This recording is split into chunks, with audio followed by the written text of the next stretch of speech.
Ya Muhammad, angkat kepalamu. Tidak lagi ada yang ibadah di padang mahsyar ini.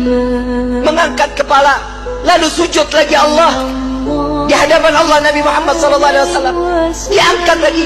Wahai kekasihku, angkat kepalamu. Sudah tidak ada lagi yang ibadah di padang mahsyar ini. Tetap Nabi mengangkat kepala lalu sujud lagi kepada Allah. Sampai terakhir, apa yang kau inginkan wahai kekasihku? Ya Allah, selesaikan siksaan padang mahsyar. Biarkan mereka, masukkan mereka ke mizan penimbangan amal baik amal buruk mereka. Ya Muhammad, engkau meminta tanpa sujud kepadaku, aku akan memberikan apa yang kau inginkan. Nabi Muhammad SAW tanpa sujud, jika dia meminta kepada Allah, pasti akan dikabulkan. Dengan akhlak baginda Rasul SAW, beliau sujud, tahu beliau adalah seorang hamba yang pantasnya untuk sujud kepada Allah. Dia adalah Nabi SAW. Tatkala mereka datang bersama dengan Nabi, ya Rasulullah, mintalah permohonan kepada Allah. Apa jawaban Nabi? Analaha, analaha, analaha. Aku yang dapat menolong kalian. Aku yang akan memberikan syafaat kepada kalian. Aku yang akan membebaskan kalian dari siksaan padang mahsyar di hari ini.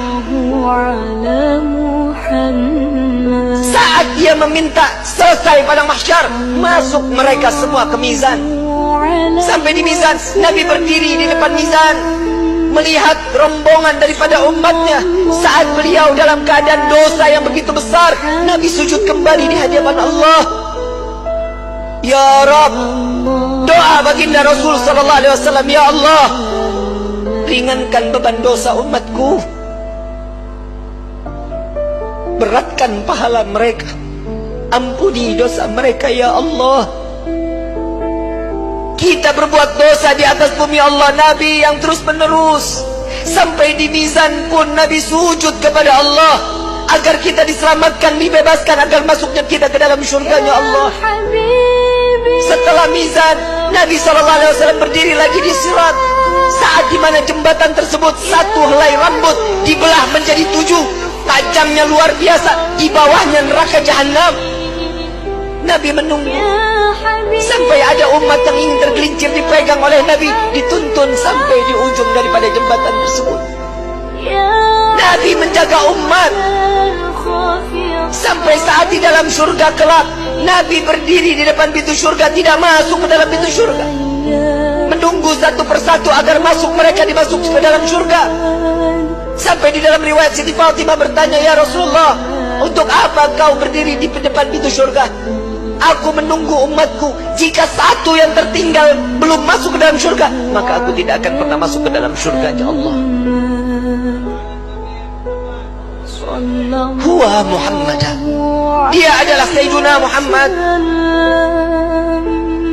Sampai di dalam satu riwayat lain, Rasulullah izin kepada Allah melihat daripada daftarnya, umat satunya belum masuk ke dalam surga-Nya Allah.